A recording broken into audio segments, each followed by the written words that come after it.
Hugh Freeze had a 75-25 run pass ratio in game one. Is this who Auburn's going to be offensively?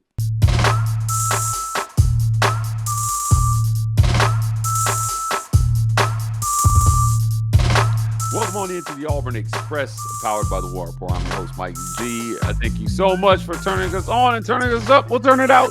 I'm here with my good friend, Caesar Walker, to talk a little Auburn football on a Monday morning. Caesar, the game was Friday night. We have had over 48 hours to take in Auburn's opening game win versus Baylor. It was a great one for Auburn, one that we somewhat predicted here at the War Report. I don't want to toot our own horn, but a lot of things went exactly the way you and I said they would go, particularly with the threat of the passing game creating a lot of opportunity in the run game for Auburn offensively. But on today's show, we're going to talk about that run pass ratio and then delve more into who Auburn is from an offensive identity standpoint. Let's start with that run pass ratio. 75% of the play calls ended up being runs.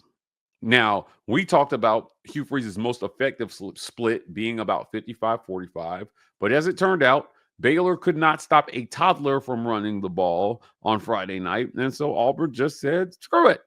If you're going to let us control the game on the ground in your house, we'll do it. But what let's stick there for a second. I still have a high amount of boog left in me from this weekend. Auburn wins their opener, Bama loses their opener. It was a great day for the SEC in the non-conference, but Auburn is a lot better than I think a lot of people thought they were going to be, and they showed it Friday night by running the football. You know, you expect an Auburn team that lost Jarquez Hunter, a guy who is now playing on Sundays, to take a step back, because that's mainly who you saw in terms of the running game last year, right? So the idea would be that you take a step back, you're not as effective running the football. You may have to rely on the passing attack because you're looking for that person who's going to step up or step in for Jarquez.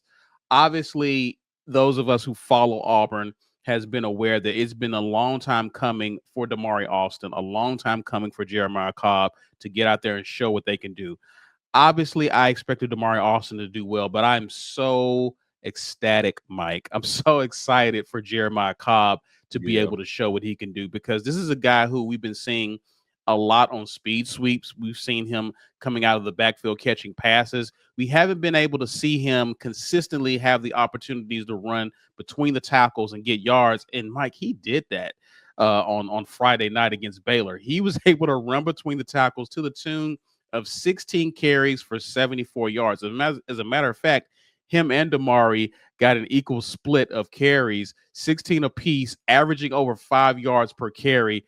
An amazing debut. Obviously, you would have liked to have seen one of those guys go for 100 carries, but that distinction went to Jackson Arnold, who also ran really well. He also had 16 carries himself for 137 yards. Because of everything that was going on in the offense, because of all the people you had to account for, there was Singleton Jr. running across the formation at times, and so there were plenty of times, and Mike's probably going to do a watch the film, where the defense had to key in on Singleton because they've been reading the press, Mike. They know his sub 4.4 speed could kill them, and that gave a lot of opportunity for Jackson Arnold to get chunk yards, 2 major scores in the game, to be able to put the game away at the end, but also to get his first score of the season for Jackson Arnold. So the running game, it was very reminiscent of 2013 in terms of defenses having to account for so much in Auburn's offense. It was very exciting to see. I have to be honest, I didn't expect that we would run for 308 yards in that game, but I'm here for it. Look, as we stand here today, Jackson Arnold is the SEC's leading rusher, 137 yards, 8.6 yards per carry on the ground for Jackson Arnold. It was the Big 12's 9th best rush defense last year that he went up against. He carved them up. I talk a lot about this on our Sunday show. Jackson Arnold makes you play 11 on 11 when he moves like the way he did. And when he does, that is advantage Auburn, but it also creates opportunities for his teammates. The same way the threat of the pass gave Auburn, I thought, a little bit of an edge in the run game. Jackson Arnold's legs give Damari, Alston, and Jeremiah Cobb an advantage as well, too, because if he keeps it, he could be gone. And so because they have to respect it, those guys are talented enough that split-second decision that the defender has to make every single time Jackson Arnold is about to or appears to be handing the ball off, it creates opportunity. So it worked so well in the first game. I wonder how much we see it in subsequent P4 games. And if, look, Oklahoma was a tough defense last year.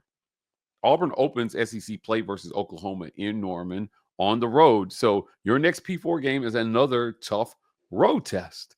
And if you can replicate any version of this at Norman, you're probably going to win that football game as well, too. Now, before anybody says, oh, Mike says Auburn's going to run all over Oklahoma. No, they were fantastic defensively last year. And it's going to be much more. I think you're going to have to create more balance in your offense to get those opportunities to the running backs in game 4.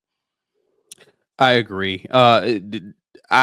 With all due respect to Dave Aranda, who is a good defensive mind in his own, Sure. I have to give the nod to Brent Venables and Oklahoma for the talent that they have on their team, as well as Brent Venables as a defensive mind.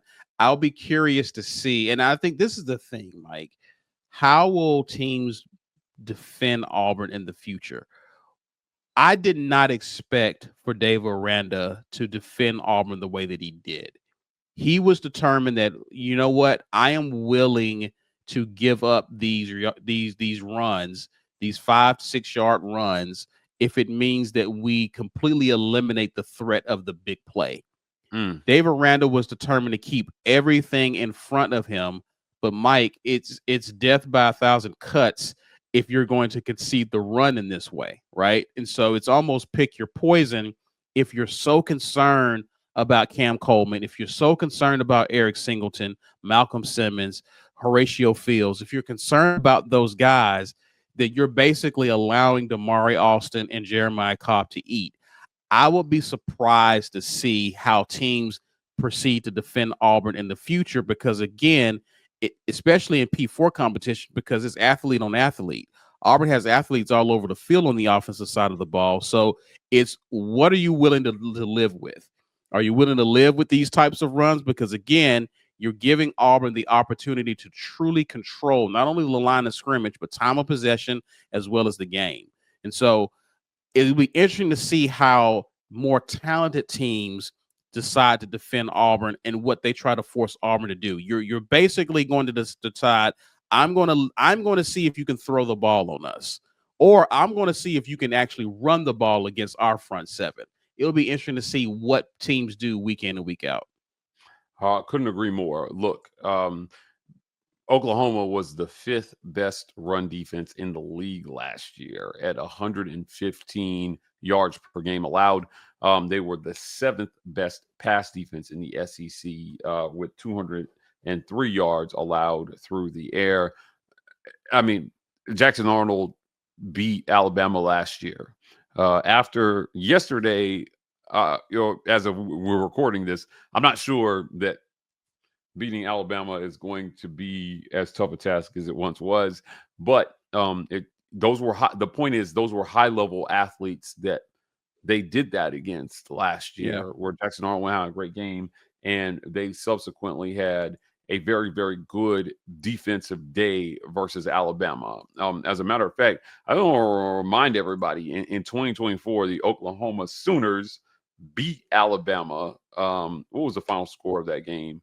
Was it 24-3? Alabama didn't score a touchdown in that game. Wow. Alabama did not score a touchdown versus Oklahoma. They will undoubtedly be a more challenging opportunity for Auburn on offense. So it's going to be fun to watch what Hugh Freeze cooks up for that game. That's one of those games where you're okay with a low scoring drag out. Yeah. A lot of folks didn't see 38 points for Auburn in this one. I did. But man, I could see that being a 20 to 13 game and coin flip who wins it.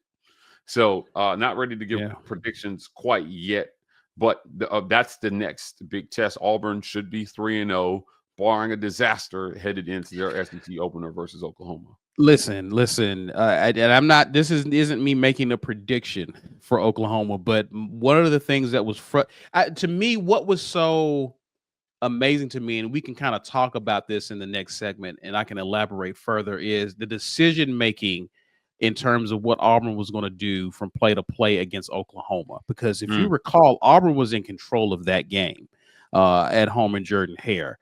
And one of the things that I would have liked Auburn to do in that game was continue to feed Jarquez, because Jarquez was actually having a game, if you recall, Mike, against Oklahoma.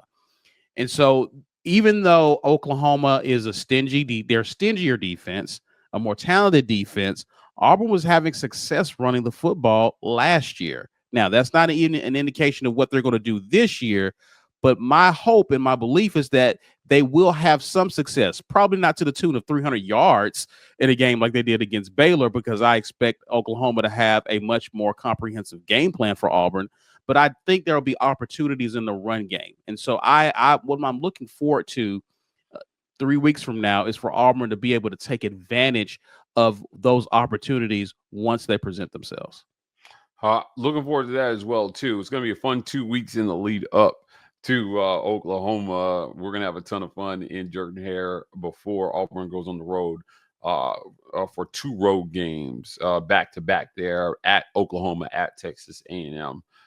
We are at the midpoint of the show, and we'll be back to talk about more about Auburn's potential offensive identity right after a quick word from our sponsors, our friends at the Vibe Vault. If you're in the Columbus, Phoenix City area and you're looking to get fresh for the weekend, visit the Vibe Vault. You can find them at 3462 Crosswinds Road, Suite E in Phoenix City, Alabama. That's right across the street from Chattahoochee Valley Community College, next to the Renfro Supermarket and the Marco's Pizza. The Vibe Vault, not just barbers, lifestyle consultants. Also want to thank our friends at AIM and Associates. That's Abel's, Iron Known, and more. We always encourage our listeners to support our sponsors, and that means calling Abel's, Iron Known, and more to get started on your path to financial freedom today. They're not just financial advisors, they're fiduciaries. That means they are obligated by law to act in your best interest. And I don't know if there is a better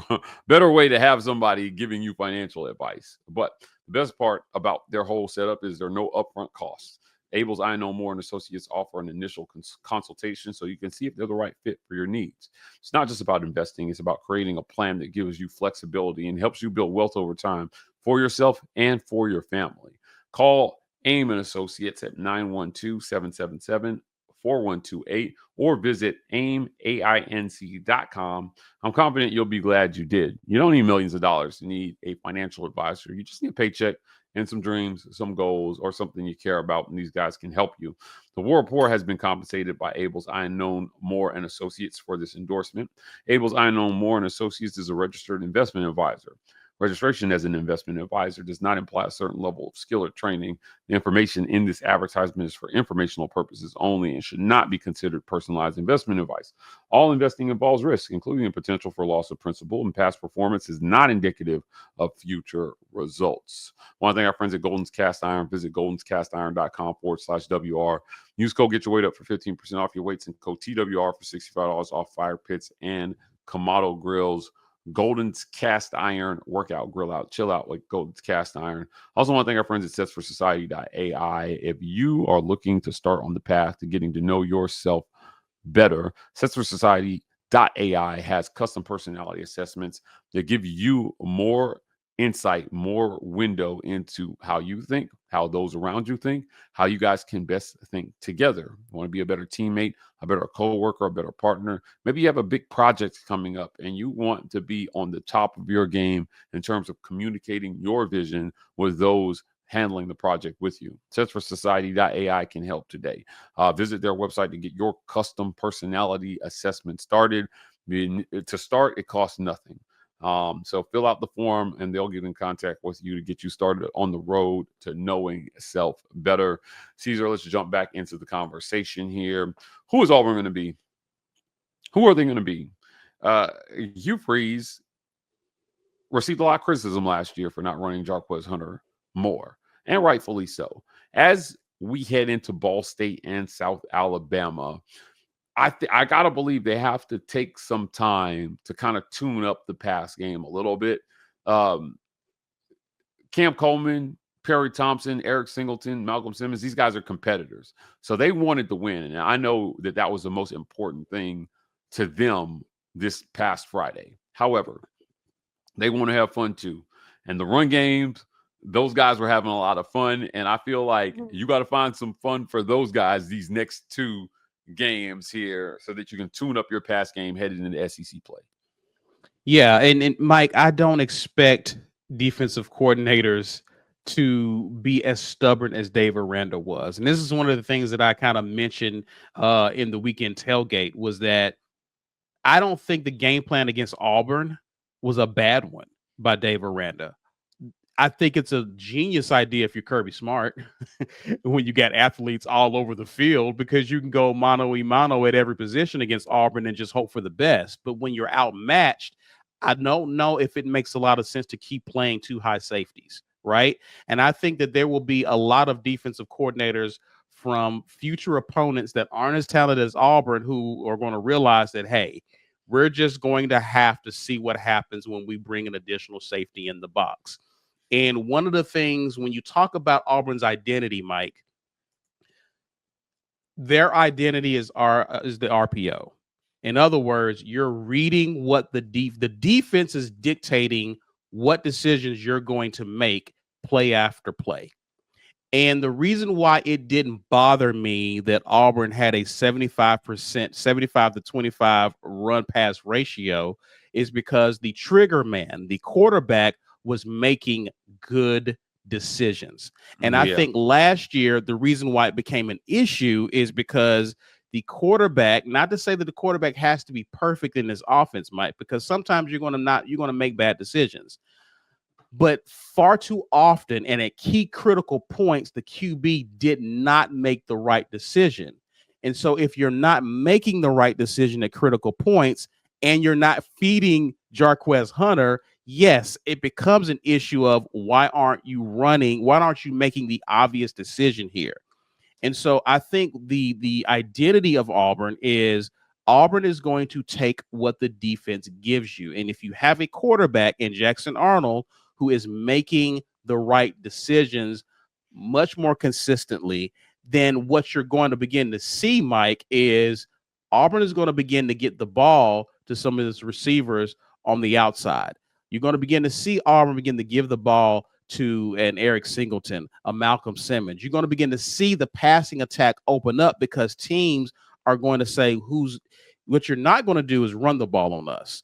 So that's it basically becomes pick your poison. And now Auburn gets to really work on its passing attack, which I actually absolutely expect them to do over the next couple of weeks going into SEC play, because I think teams are going to, after watching Auburn on film, say, we can't let that happen to us, what happened to Baylor. And so I think you're going to see the passing attack open up as a result. Yeah, I think you're right. Look, Hugh Freeze has to adjust. And now that you've put something on tape, I fully expected that. I think that's part of the deal with having such a big opener against a people or opponent is you put something real on tape. Now, the advantage for Auburn is maybe they didn't put a ton on tape in the passing game. They did not.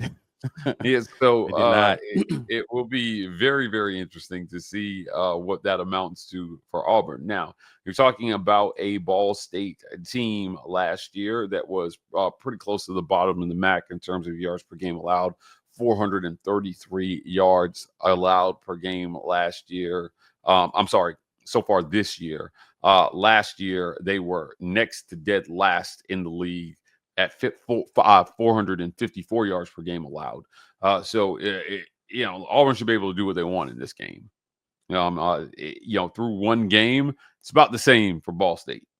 They give up a ton of yards, 279 through the air, 175 on the ground. If you're Auburn, Jackson Arnold could run for 100 yards in this game and be out of the game by the second quarter. Like that's who you're up against in week 2. So yes, I would like to see him sit back in the pocket and deliver some nice throws and let these receivers run down the field and catch bombs and score touchdowns and dance with your cheerleaders. It's what I want to see in week 2. Listen, I'm bugging Mike because Jackson Arnold only threw for 108 yards and left that game with a ton of confidence. Right? Like that's the exciting part, because now you get to work on the passing game, and you get to do that in a low stakes game against an opponent that isn't strong defensively. And so you get to work on some of the timing. You get to work on and build some of that rapport, pun intended, with your receivers that you've been working with in the spring and in the summer and in fall. Now is the time for you to showcase that and put something else on film to give teams something to worry about. Mike, obviously Auburn is going to be able to run the ball effectively this year. Probably not 300 yards a game, but that's something that as a defensive coordinator, you now have to worry about. No Jarquez, no problem. But if Auburn shows that they can get the ball to Cam Coleman, to Perry Thompson, to Horatio Fields, Eric Singleton, the list goes on. If it's pick your poison for this Auburn offense. And you may not see Auburn consistently get the ball in the hands of a Cam Coleman week after week, because they're basically taking what the defense gives them at any given point. But if Auburn at any given point in the game can call a play and know what to do based on what they're seeing the defense is showing them, look out, Mike. Like, this offense really has the potential to be really explosive. And we're going to find out just how explosive they can potentially be starting this week against Ball State.